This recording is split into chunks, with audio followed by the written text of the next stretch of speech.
بسم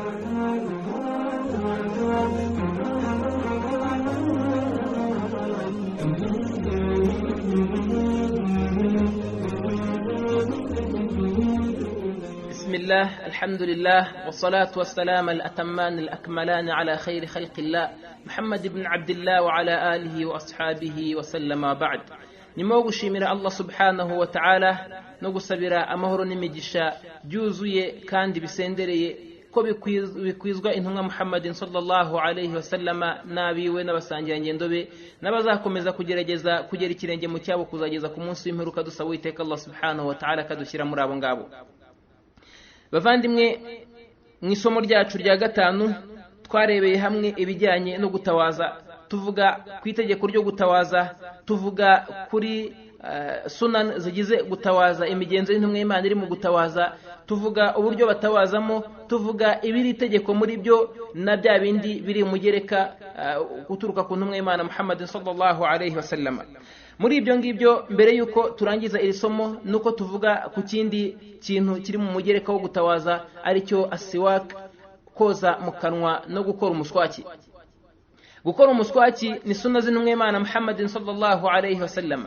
Ni umugenzo waranze intumwa y'Imana, ukaranga abasahaba, uranga n'abandi bantu bose bakurikiye iyi nzira y'ukuri, kandi n'abandi bose bari imbonera kurusha abandi. Ibi ni umugenzo uri mu Buyisilamu. Kuwukora ni ukugandukira Allah subhanahu wa ta'ala, ni no kwiyubahisha, yewe ni no guha agaciro imigenzo y'intumwa y'Imana Muhammadin sallallahu alayhi wa sallam. Aha intumwa y'Imana yakunze uyu mugenzo wa siwak, irawukora, irawushishikariza, kandi aba ari nacyo gikorwa mu bikorwa bya nyuma mbere y'uko iva kuri ino si yakoze, nk'uko tubona muri hadithi ya Aisha radiyallahu anha, Imana imwishimire, aho avuga ati ubwo intumwa y'Imana Muhammadin sallallahu alayhi wasallam yari mu buzima bwayo bwa nyuma, iri mu burwayi bwo gupfa, ubwo yari ndyamye ku bibero, ati hinjiye Abdurrahman ibn Abi Bakar, hinjiye Abdurrahman musaza we, umuhungu wa Abu Bakar, arangije yinjira afite igiti mu biti byakoreshwagamo umuswaki mu ntoki. Ati intumwa y'Imana Muhammadin sallallahu alayhi wasallam famadda ilayhi basara, ati intumwa y'Imana yerekezayo amaso ye. Ndangije ndayibaza nti ese urashaka umuswaki? Intumwa y'Imana impa ikimenyetso kivuga ngo yego ndawushaka. Arangije aravuga ati fata kiriya giti. Ndangije ndagikanjakanja, ndakinoza, ndangije nkishyira mu kanwa k'intumwa y'Imana Muhammadin sallallahu alayhi wasallam, irangije ikora umuswaki. Ahangaha nyuma yaho ngaho nibwo intumwa y'Imana Muhammadin sallallahu alayhi wasallam yavuze ati bal fi rafiqil a'la, bal fi rafiqil a'la, atahubwo ndashaka gusanga inshuti yanjye yo hejuru, ndashaka gusanga inshuti yanjye yo hejuru, agambiriye Uwiteka Allah subhanahu wa ta'ala. Hanyuma intumwa y'Imana Muhammadin sallallahu alayhi wasallam yitaba Imana isezera kuri iyi si, sallallahu alayhi wa ala alihi wa ashabihi wa sallama. Nyagasani amuhundagazeho amahoro n'imigisha, amuhembere ibyiza nibitangaza nibindi bikabije byose yakoreye ummati Muhammadin sallallahu alayhi wasallam, amuhembere ibihembo nk'iby'intumwa ihemberwa kuri umma yayo, kandi amuhe ijuru, anamuhundagazeho amahoro n'imigisha, azaduhuze nawe mu ijuru rye ritemba amasoko y'imigezi y'ubuki n'amata n'ibindi byiza bihebuje. Ibi gukora umuswaki rero ni umuco, ni n'umugenzo w'intumwa y'Imana Muhammadin sallallahu alayhi wasallam. Kubikora ni ukugandukira Imana, ni no gushimisha Uwiteka Allah subhanahu wa ta'ala, ni no guhesha no gubaha idini y'umuntu. Aha muallif rahimahullah, umwanditsi Imana imuha amahoro n'imigisha, aravuga ati yusannu siwaka 'inda taghayyur al-fam, ati ni umugenzo w'intumwa y'Imana ko umuntu akora umuswaki, akoza mu kanwa igihe umunwa wahinduye impumuro yawo.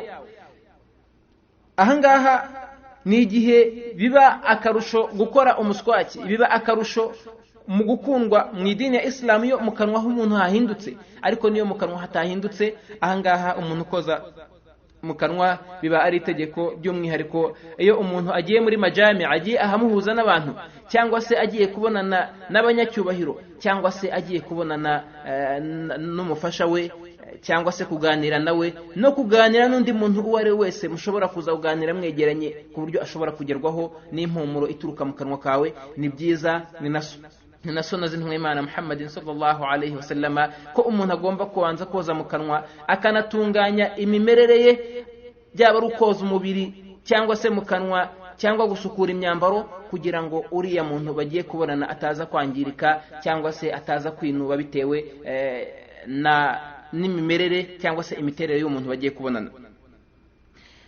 aravuga ati wa inda qiyami min an-nawm, ati nanone ni sunna iri muakkada, ni sunna itsindagiye kandi ishishikarizwa cyane igihe umuntu nanone abyutse avuye mu buriri.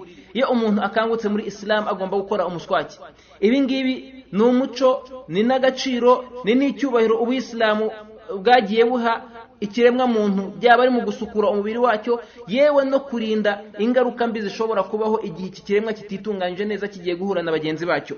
ahangaha ni bigaragaza ko ubuyisilamu ari isuku, abantu bakwiye kwisukura kandi bakumva ko ibi ngibi ari umuco w'ubuyisilamu, atari ibyo bakora kugira ngo bagire ubuzima bwiza. ibi ngibi kugira ngo ugire ubuzima bwiza biriyongera, ariko umugambi wa mbere ni ugushimisha Imana no kubahiriza amabwiriza y'Imana n'intumwa yayo Muhammadin sallallahu alayhi wa sallam. aravuga ati wa inda sala, nanone ni sunna ko umuntu akora umuswaki igihe agiye gukora isengesho, nkuko bigaragara muri hadithi zitandukanye ko intumwa y'Imana Muhammadin sallallahu alayhi wa sallam yabaga igiye gusari cyangwa se igiye gutawaza yakoraga umuswaki mbere yo gutawaza, hanyuma yarangiza igatawaza. yabigiye no gusari itatawaje mbere yaho igakora umuswaki mbere yuko yinjira mu isengesho ryayo. ahangaha ni sunna rero ku Muislamu ko akora umuswaki igihe cyose abona ko aho agiye ari ahantu h'icyubahiro, n'igihe cyose umunwa we ushobora kuba wahinduye impumuro, wazanye agahuyu n'ibindi. ahangaha ni byiza ko umuntu akora umuswaki cyangwa se amajije kurya cyangwa se kunywa ibintu bifite amavuta. ahangaha ni muri sunna z'intumwa y'Imana Muhammadin sallallahu alaihi wasallam ko akora umuswaki nk'uko intumwa y'Imana yajyaga gukora imajije kurya inyama cyangwa se imajije kunywa amata. ibyo nibigaragaza ko ibintu byose bifite amavuta cyangwa se bishobora gusigaza impumuro mu kanwa nyuma y'akanya ikaba ishobora guhinduka. ni byiza ko umuntu yamajije kubirya cyangwa se kubikoresha, ni byiza ko yoza mu kanwa kugira ngo arinde ya mpumuro mbi ishobora kuza guturuka mu kanwa. aha harimo hadithi y'intumwa y'Imana Muhammadin sallallahu alayhi wasallam, aho intumwa y'Imana Muhammadin sallallahu alayhi wasallam muri hadithi yakiriwe na Bukhari na Muslim muri hadithi za Abi Huraira, aho ivuga iti laula an ashqa ala ummati la amartuhum bisiwaq inda kulli salat, ati iyo ntaza gutinya ko naremereza umma wanjye n'abantu banjye nari kubategeka kujya bakora umuswaki igihe cyose bagiye gukora amasengesho. muri riwaya inda kulli salat, igihe cyose bagiye gukora amasengesho inda kulli salat, wa fi riwaya inda kulli wudu. nari kubategeka gukora umuswaki igihe cyose bagiye gukora amasengesho, nari no kubategeka gukora umuswaki igihe cyose bagiye gukora gutawaza kugira ngo bajye mu masengesho. bityo ni muri sunna zo gutawaza ko umuntu iyo agiye gutawaza agomba gukora umuswaki, bikaba no muri sunna z'isengesho ko iyo umuntu agiye gukora isengesho agomba gukora umuswaki. aha harimo ibintu bibiri. icyambere ni ugutawaza k'umwihariko kutagiye gukurikizwaho n'isengesho. ahangaha ni sunna ko umuntu ugiye gutawaza bisanzwe ko akora umuswaki mbere yuko atawaza arangiza akabona gutawaza. naho iyo agiye gutawaza bikurikiza isengesho, ahangaha ni byiza, ni na sunna ko nabwo abikora igihe agiye gutawaza. hanyuma iyo agiye gusari atabanje gutawaza, ni byiza ko akora umuswaki igihe agiye kwinjira mu isala cyangwa se agiye kwinjira mu musigiti nimba igihe cy'isengesho kigeze. ariko aramutse ari mu musigiti hanyuma agakenera gukora umuswaki, ahangaha harimo ibice bibiri. hari ugukora umuswaki ukaza gukenera gucira. ahangaha iyo udafite icyo uciramo nk'umuswaro cyangwa se papier jenike n'ibindi byo umuntu ashobora guciramo akabika ibyo yaciriye ntacyo abangamiyeho abantu cyangwa se ahantu ari, ahangaha uyu muntu ashobora gukora umuswaki mbere yuko asari, hanyuma ibyo asigaje akabicira ahantu hiyubashye hatari buze kugira uwo habangamira. hanyuma iyo ari buze gukora umuswaki ntakenere gucira, urugero nk'umuntu umeje gutawaza cyangwa se gukora umuswaki mbere y'iminota mikeya, hanyuma yarangiza akaza mu iswara ariko hanyuze hagati aho ngaho akanya gato ariko katagize icyo kangiza, ku buryo umuswaki we utari buze gukenera ko acira. uyu nguyu agukora mbere y'iswara na mbere yuko bakima iswara ho gatoya cyangwa se bamaze gukima iswara. ariko iyo ari bukenere gucira, ibyiza nuko abikora mbere yuko yinjira mu musigiti kugira ngo ataza kugira uwo abangamira, aze no kubona naho acira igihe adafite aho acira hizeretse kandi hatuje. umwanditsi Imana imwishimire aravuga ati wa yustahabbu fi sa'iril awqat illa lis-sa'imi ba'da zawal, ati kandi ni byiza ko akora umuswaki mu gihe kindi cyose gitandukanye keretse kuri wa wundi wasibye iyo izuba rimeje kurenga 1/2 cy'ikirere. Ahangaha ntago ari byiza ko uyu muntu akora umuswaki nkuko tuyibona muri hadith zitandukanye. Muri zo hari hadith twavuze intumwa y'Imana Muhammad sallallahu alaihi wasallam kubijyanye na istinshaq wal madmada, aho intumwa y'Imana Muhammad sallallahu alaihi wasallam ivuga ngo wabaligh fil istinshaq, kandi ujye urushaho gukora istinshaq, koza mu mazuru no mu kanwa keretse igihe wasibye. Ahangaha iyo umuntu yasibye bamwe bamenye babona ko atari byiza ko nyuma yuko izuba rirenga 1/2 cyangwa se mu mvugo yoroheje nyuma ya saa sita ko atari byiza ko akora umuswaki. Ariko icyukuri mu magambo y'abamenyi nuko umuntu yemerewe gukora umuswaki igihe cyari cyo cyose, yaba yasibye, byaba ari mu gitondo cyangwa se nimugoroba. Aha kuko bagendera kuri hadithi ivuga ngo umubi w'uwasibye ni mwiza imbere y'Uwiteka Allah subhanahu wa ta'ala kurusha impumuro ya miski. Hanyuma ahangaha umubi ntago uturuka mu kanwa, umubi uturuka mu nda. Kubw'iyo mpamvu wakora umuswaki utakora umuswaki, umubi uzamutse cyangwa se ubwangati buzamuka bufite impumuro itari nziza, byanga bikunze habayeho gukora umuswaki cyangwa se atabayeho gukora umuswaki kubera ko uturuka mu nda. Hanyuma kubw'iyo mpamvu rero umuntu akaba yemerewe gukora umuswaki igihe cyari cyo cyose, yaba yasibye cyangwa se atasibye, akaba ari byo byiza kandi byo umuntu akwiye kugenderaho. Wallahu a'lam. Umwanditsi akomeza igitabo cye avuga ngo babu al-mashu ala al-khuffayn, umuryango wo guhanagura hejuru ya khofu ebyiri. Khofu ni umwambaro wambarwa ku birenge, ukambarwa kugira ngo urinde imbeho, ukozwe mu ruhu rusenye cyane cyangwa se rwanogejwe. Hanyuma uwo mwambaro umuntu akawambara, ashobora kuwambariraho inkweto hejuru. Hari n'izindi ziba zikoze mu buryo bufite taro iremereye ku buryo ashobora no kuzigenderamo bitabaye ngombwa ko azambariraho inkweto cyangwa se sandali. Uyu mwambaro cyangwa se aka kantu abantu bambaraga kera, ni akantu bambaraga rimwe na rimwe karinda imbeho, cyangwa se kakaba karinda imyate, cyangwa se kakaba kafasha umuntu guhora asukuye igihe cyose aho agenda hose. Uyu mwambaro wakoreshwaga kenshi na kenshi mu mbeho no mu bushyuhe, nkuko twabivuze, mu bushyuhe kurinda imyate, no mu mbeho kurinda imbeho nyinshi ikabije ko igera ku birenge no ku mano. Ahangaha uyu mwambaro intumwa y'Imana Muhammad sallallahu alaihi wasallam yarawambaye n'abasahaba barawambara. Ariko uyu mwambaro cyangwa se aka kantu kameze nagereranya nk'isogisi cyangwa se urukweto kuko kambarwa mu kirenge, kukambara no kugakuramo buri kanya ibingibi birabangamiye, nta nubwo biba byoroshye. Niyo mpamvu rero nk'Imana Muhammad sallallahu alaihi wasallam n'amategeko ya Islamu yashyizeho ko umuntu wambaye aka kantu ari byiza ko ahanagura hejuru y'ikirenge. Ahangaha umwanditsi aravuga ngo yajuzu al-mashu ala al-khuffayn, biremewe guhanagura hejuru ya khufu ebyiri. Kuba byemewe ahangaha byemewe n'amategeko y'idini ya Islam kuri hadithi zitandukanye z'intumwa y'Imana Muhammad sallallahu alaihi wasallam, ko intumwa y'Imana yemereye abasahaba bayo guhanagura ku birenge byabo, nkuko tubibona muri hadithi zitandukanye, aho intumwa y'Imana Muhammad sallallahu alaihi wasallam ubwo yabaga iri ku rugendo igatawaza yahanaguraga hejuru ya khofu zayo.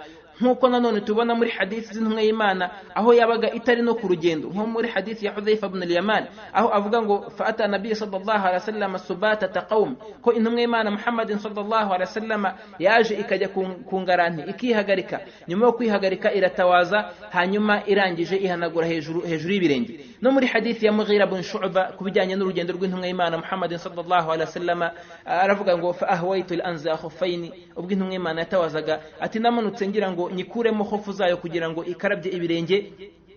Irangije intumwa y'Imana irambwira ngo da'ahuma zireke fa inni adkhaltuhuma tahiratayn, kubera ko nazambaye nanatawaje.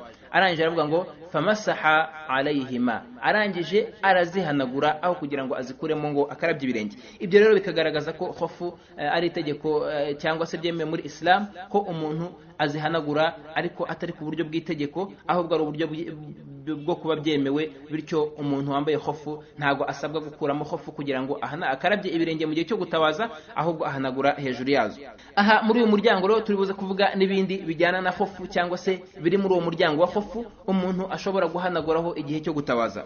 Muallif rahimahullah aravuga ngo wama ashbahahuma min aljawarib as-safiqa allati tathbutu fil qadam, aravuga ngo hahanagurwa kuri khofu hakahanagurwa no ku bindi bimeze nka khofu nk'amasogisi. Muallif yavuze ngo nk'amasogisi as-safiqa, amasogisi aremereye akomeye.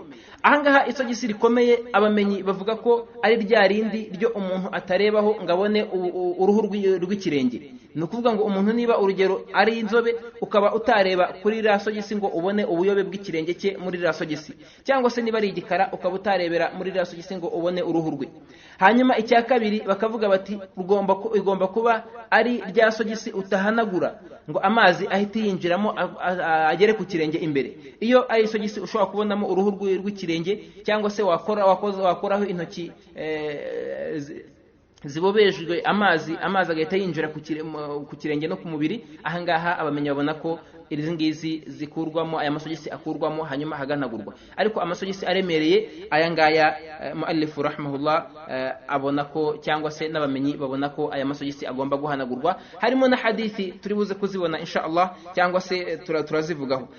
Muri zo ni hadithi y'Imana Muhammad sallallahu alaihi wasallam, aho hadithi ya Thuban radiyallahu anhu, aho avuga ko abantu ku gihe cy'intumwa y'Imana yohereje abantu bagiye mu gitero shuma. Igitero shuma ni igitero cyoroheje cyabaga kigiye nko kuba cyarinda nk'umujyi, cyangwa se hari nk'inshingano runaka zoroheje. Intumwa y'Imana Muhammad sallallahu alaihi wasallam yabaga ishaka nk'ahantu runaka, bityo ikohereza agatero gatoya kagizwe n'ingabo nkeya zikagenda zigiye kugira ngo zubahirize ikiriya kintu cyo intumwa y'Imana ishaka. Ako ngako kabara agatero shuma, kabara agatero gatoya koroheje, ntago bemeze nka ya ntambara hahaguruka amabatayo cyangwa se abasirikare benshi n'ibikoresho byinshi kugira ngo bajye kurwana cyangwa se kugira icyo barinda. Ahangaha aka gatero kagiye mu gihe cy'ubukonje bwinshi.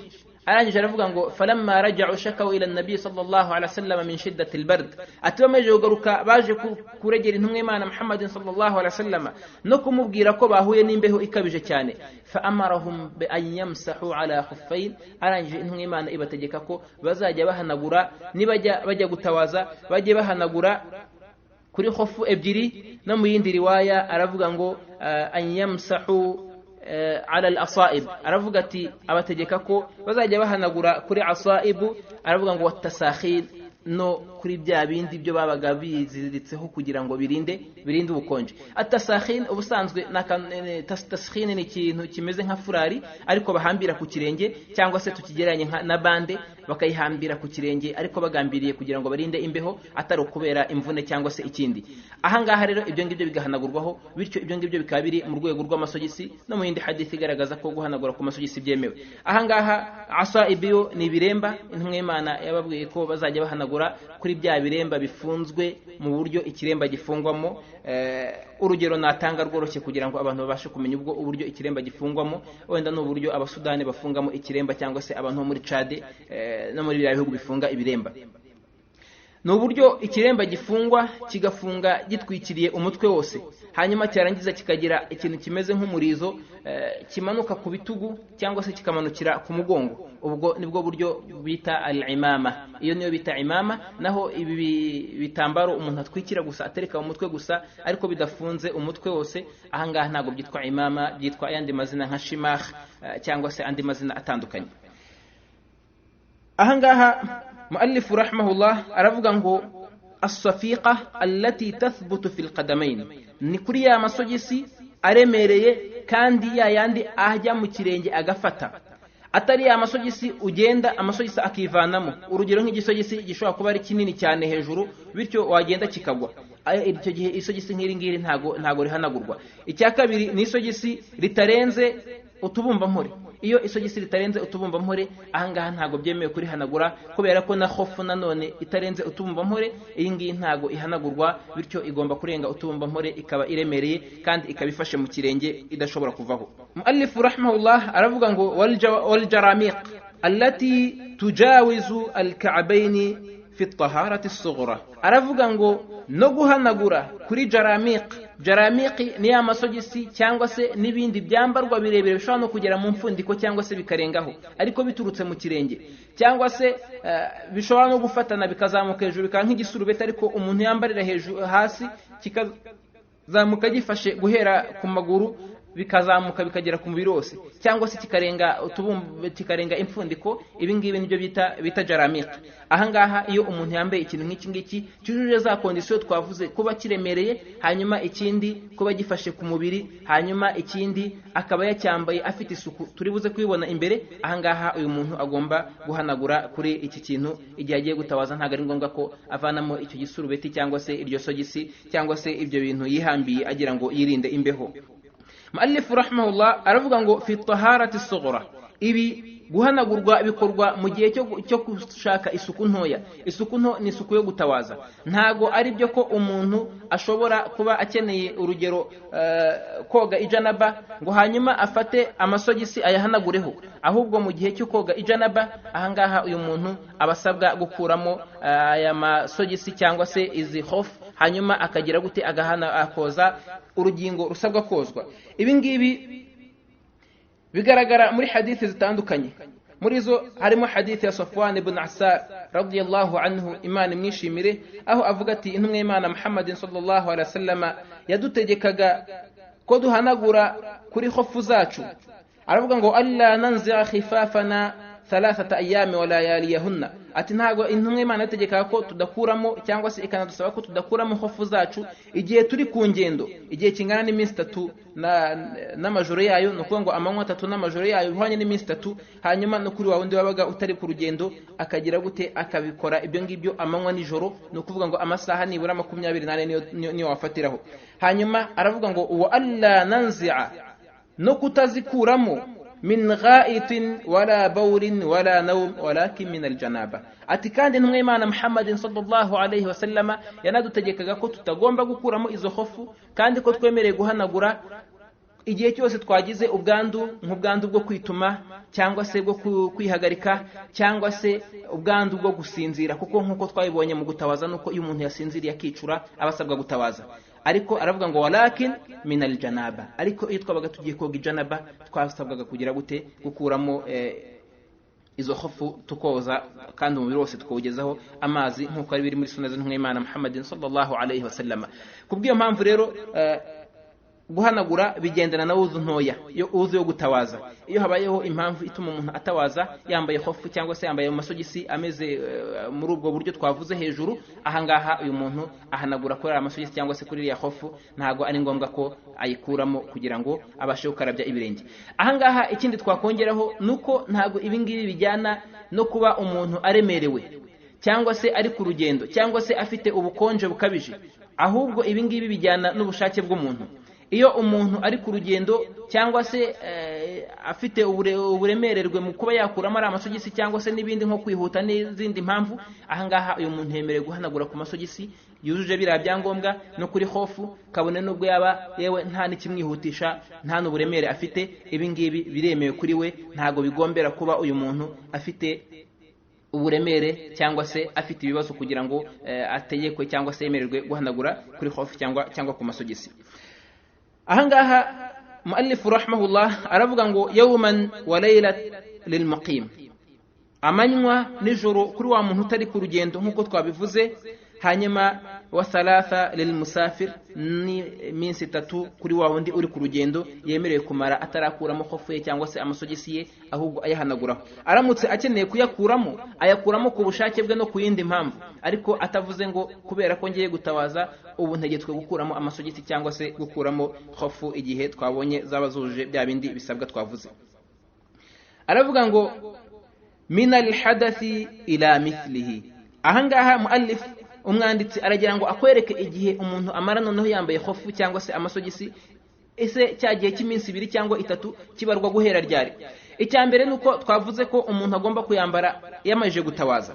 Iyo umuntu amajije gutawaza nkuko twebonye muri hadithi ya Mughira ibn Shu'ba, aho intumwa y'Imana yavuze ngo fa inni adkhaltuhuma tahiratayn, nazambaye cyangwa se nazishyizemo amajije gutawaza, nuko bigaragara ko ugomba kubanza gutawaza mbere yo kwambara ayo masogisi kugira ngo uze kwemererwa kuyahanagura. Naho iyo wayambaye udatawaje gutawaza byuzuye, ahangaha ntago wemererwa kuyahanaguraho, gusa ntago bibujijwe ko umuntu yambara amasogisi cyangwa khofu atatawaje.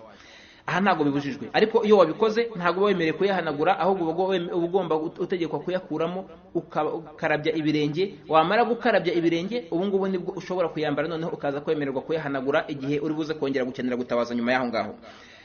Aha ngaha igihe umuntu atangira kubara kiriya gihe cy'umunsi cyangwa se iminsi itatu, muallif rahimahullah umwanditsi aravuga ngo minal hadathi ila mithlihi, nukuva igihe yatengutse wuzu nyuma yo kuyambara. Nukuvuga ngo umuntu ashobora kwambara gutawaza ubu none aha ngaha wenda isaha wenda urugero ya saa 4, hanyuma yarangiza akaza gukenera kwambara amasogisi cyangwa se hofu saa 7.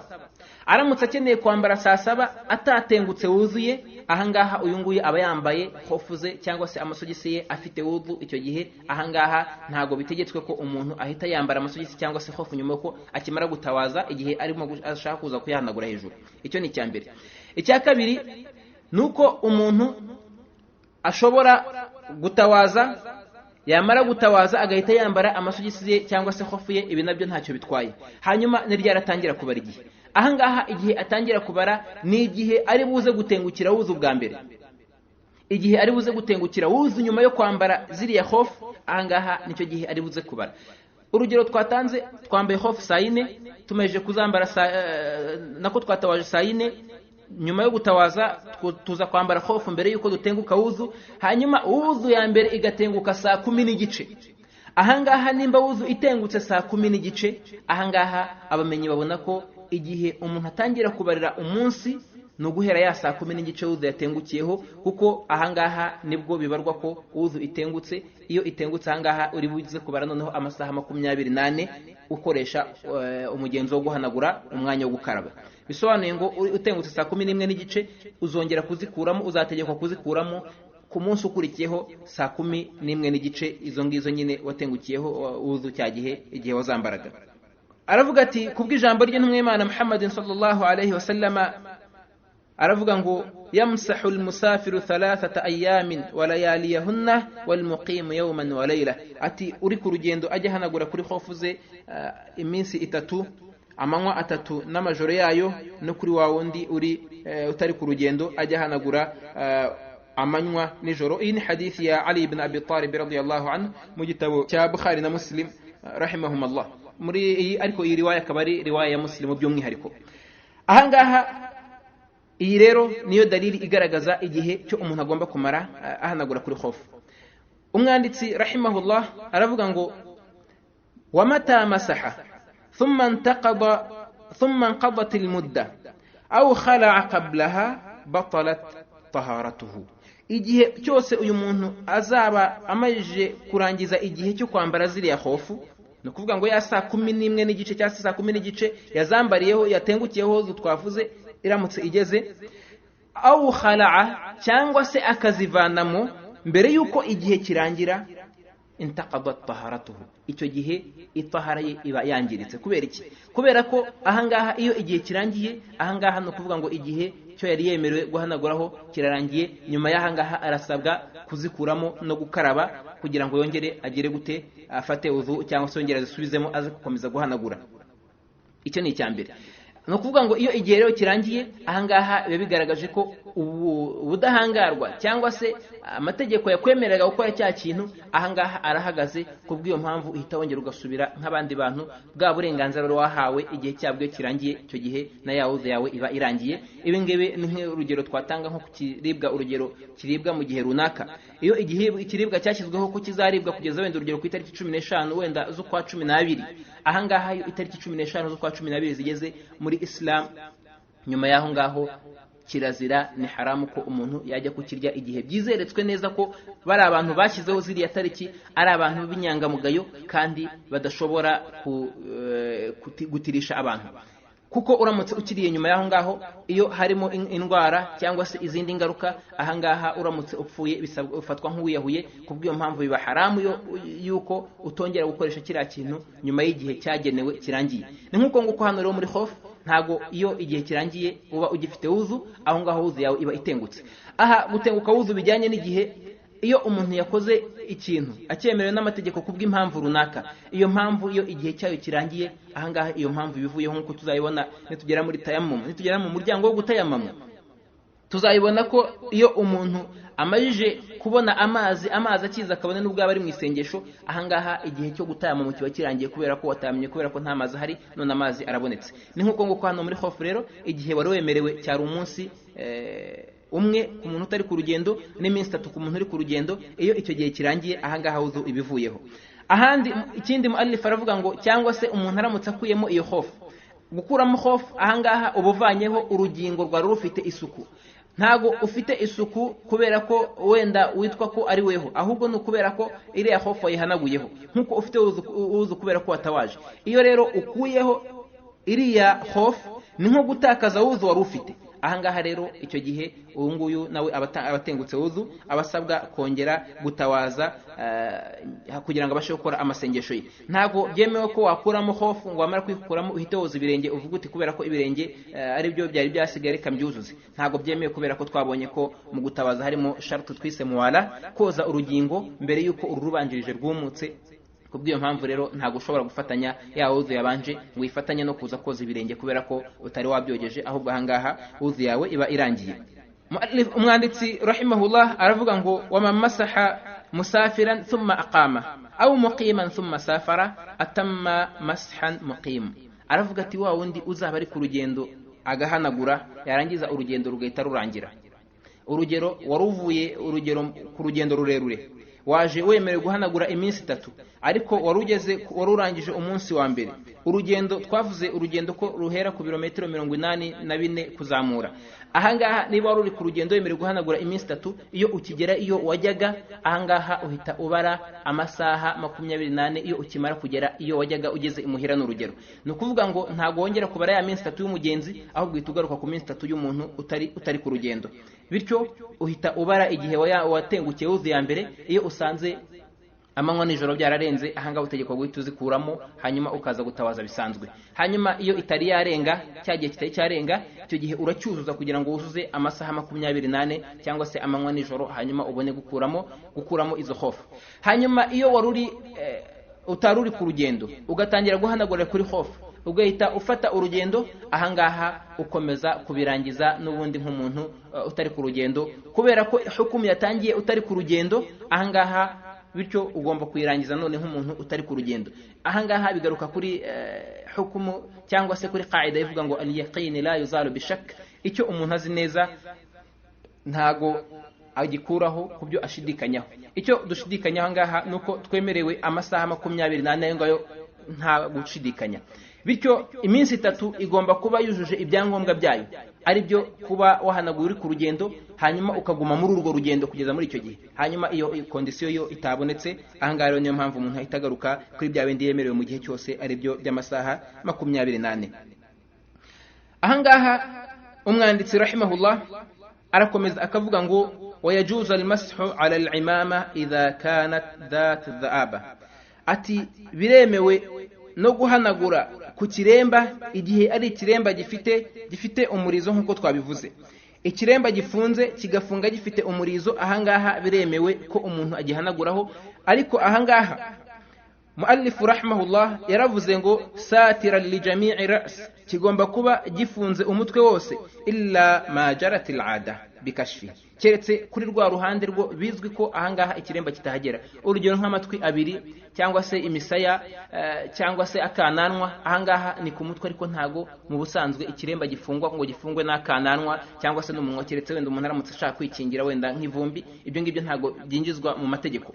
Ibyo ngibyo byo ku ruhande ntago byinjizwa mu mategeko, ariko umutwe wose ni ukuvuga ngo ahari umusatsi, ahangaha iyo ikiremba cyafunze hose nibwo umuntu yemererwa kugihanaguraho. Ariko kuri iyi kondisiyo yo kuba ugomba kuba wagifunze umutwe wose, ahangaha abamenyi babona ko atari itegeko, kubera ko muri hadithi intumwa Imana Muhammad sallallahu alaihi wasallam nuko intumwa Imana yahanaguye ku masunzu yayo hanyuma ihanagura no ku kiremba. Bisobanuye ngo iyo ikiremba umuntu yagifunze ntago ari itegeko afunga umusatsi wose n'umutwe wose, ahubwo aho yafunze mu gihe gifunzemo uko yagifunze ariko gifungwa, hanyuma kikaba cyemerewe gufungwa gutyo ahangaha umuntu yemerewe kugihanagura, ariko iyo yagifunze mu buryo butemewe ahangaha ntago wemererwa kugihanagura kubera ko uba wabaye mukhalifu cyangwa se uba watandukiriye amategeko yo gufunga no kwambara n'imyambarire muri Islam. Ahangaha akaba ari nayo mpamvu umwanditsi yavuze ngo akaba yanagihaye n'umurizo mu gihe cyo kugifunga kwe, nuko abayisilamu kera iyo bafungaga ibiremba cyangwa se kubyari bizwi kuva ku gihe cy'intumwa y'Imana Muhammad sallallahu alaihi wasallam, nuko ikirembe iyo gifunzwe mu gufungwa kwitwa imama ari cyo kiremba nyine gifungwa gutyo, ahangaha kigomba gufungwa kigahabwa n'umurizo. Ariko ibingibi abandi bamenye bakabona ko atari itegeko, umuntu aramutse yagifunze ntagihe umurizo ariko kikaba gifunze neza, ahangaha ko yemerewe kugihanagura. Ikindi nuko ahangaha guhanagura biterwa no kubangamirwa ushobora kuboneka mu gihe cyo gutegeka gukuramo ikiremba, kubera ko kugifunga bisaba imvune cyangwa se rimwe na rimwe byitonderwa.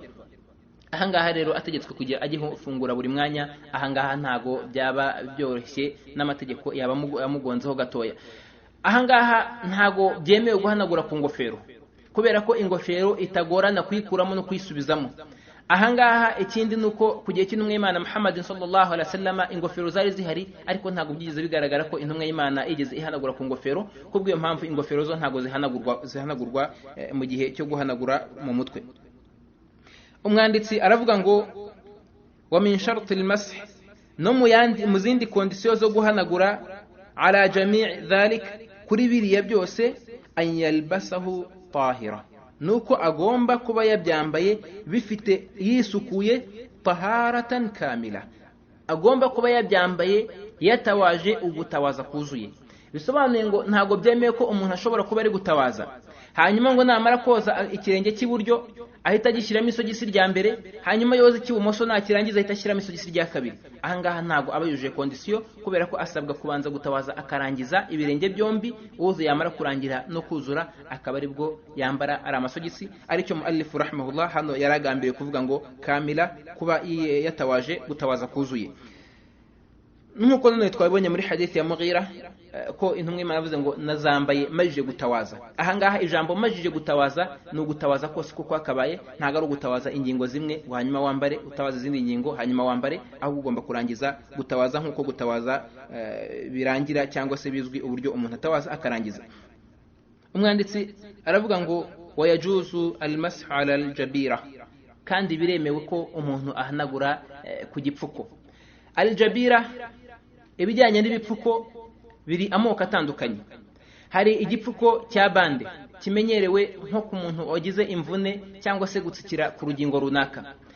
Hari n'igipfuko gipfuka igisebe, hakaba n'igipfuko bita sima kira cyambikwa umuntu wavunitse imvune iremereye. Ahangaha ibihanagurwaho muri byombi, muri ibi bitatu byose byavuzwe, n'ibindi bipfuko bishobora kuba biri aho ngaho bitandukanye, nko kuba hashobora kuba hariho nk'igipfuko urugero cya plastike gifata ukuguru gishobora kujya mu mwanya wa yasima n'ibindi bitandukanye. Ahangaha igihanagurwa icya mbere ni icya kindi gifashe urugingo rutawazwaho. Iyo kidafashe ku rugingo rutawazwaho, urugero nko kuba cyaba gifungiye mu ivi, cyangwa se wenda ari igifunze imbavu, cyangwa se gifashe ahandi hantu hadatawazwa nko kuba cyaba gifashe ijosi, ahangaha ntago ibingibi bihanagurwa, ahubwo igihanagurwa ni cya kindi gifashe ku rugingo rutawaza, nko kuba cyaba gifunze ku kiganza cyangwa se ku kaboko, cyangwa se cyaba gifunze ku kirenge. Ahangaha icyo gihe ahanagurwa ni hahandi. Icyo ni icya mbere. Icya kabiri muri kondisiyo nuko kigomba kuba kitarenze ahakenewe. Urugero ngo umuntu aba yavunitse urutoki rw'igikumwe, hanyuma bafunge bande akaboko kose uko kakabaye, icyo gihe uyu muntu ntago yemerewe guhanagura kuri kino gipfuko kubera ko kifunze ahadakenewe. Ni nayo mpamvu ahangaha ari byiza ko umuntu yagiye kubonana n'abaganga agomba kubamenyesha amabwiriza n'amategeko agenga isuku ye cyangwa se idini ye, kugira ngo niba bishoboka barebe uburyo bashobora kumworoheza cyangwa se kumuvura, ariko bagendeye muri zambibi z'Ubuislamu cyangwa se zambibi z'idini ye n'imyemerere ye. Ariko iyo ugiye ufunguye gusa, ushobora kuba wavunitse urutoki rw'igikumwe cyangwa se wakomeretse wenda urugero ku gahera, hanyuma muganga we ashobora kugufunga bande cyangwa se akakwambika isima akaboko kose, bityo ugasanga hari ibyo wangije mu bijyanye no gutawaza cyangwa se no kwisukura n'amasengesho yawe, kubera ko utabanje gutanga tambihi cyangwa se utabanje kuvuga ikibazo cyawe kugira ngo bakuvure bingana n'ikibazo ufite. Ikindi kintu cya gatatu gisabwa nuko uyu muntu n'iki gipfuko nacyo kigomba kwambarwa umuntu amajije kwisukura, amajije gutawaza. nanone bikaba ari byiza ko umuntu ugiye kwa muganga azi neza ko bari bumufunge bande, ahangaha ni byiza ko abanza gutawaza mbere yuko ajya kwa muganga. Iyo atabanje gutawaza ahangaha turi buze kubibona, kubera ko icyo gihe biramutse ari igipfuko gishoboka ko umuntu yagikuraho, asabwa kugikuraho akongera akagisubizaho. Iyo ari kidakurwaho ahangaha aba yinjiye muri wa muryango wo kuremererwa cyangwa se darura, no kuri bya bindi atashobora, usibye ko abanza kubangamirwa. Kubw'iyo mpamvu ahangaha uyu yemererwa ku muryango wa kabiri, ariko ntabwo yemererwa mu muryango wa mbere. Kandi iteka ryose Uwisilamu budusaba kubanza gushyiraho impamvu zituma twumvira Uwisilamu, tukumvira n'amategeko mbere yuko tunanirwa tukimukira ku bindi. Ni ukuvuga ngo inzego nk'uko zipanganywe, umuntu agomba kubanza gucunganwa no gutunganya urwego rwa mbere, nimba ari urwo gutabaza agacunganwa no kurwuzuza, nimba ari ugutayamamu agacunganwa no kubyuzuza, hanyuma akaba yakimukira kuri ikindi gishobora kuza nyuma y'aho ngaho, ari uko habayeho indi mpamvu y'ikirenga. Ariko iyo impamvu ari ntoya, hano baravuga ngo ad-darura tuqaddaru biqadariha, darura iringanizwa cyangwa se impamvu ihabwa agaciro kangana nkayo. Ntago bikwiye ko umuntu yaba afite impamvu ntoya ngo agende ayitubure, ayigire ndende cyane, ayigire kinini, hanyuma ibintu byose abihagarika kubw'impamvu ntoya. Ahubwo agomba guhabwa uburenganzira bungana n'impamvu uyu muntu afite. Iyo byuzuye rero ku gipfuko umuntu aragihanagura. Twavuze ko hanagurwa iyi sima, hagahanagurwa n'iriya bande. Iki gipfuko gisanzwe kindi gipfuka nk'igisebe urugero, cyangwa se gishobora kuba kibitse umuti runaka uri ahantu runaka ku rugingo runaka.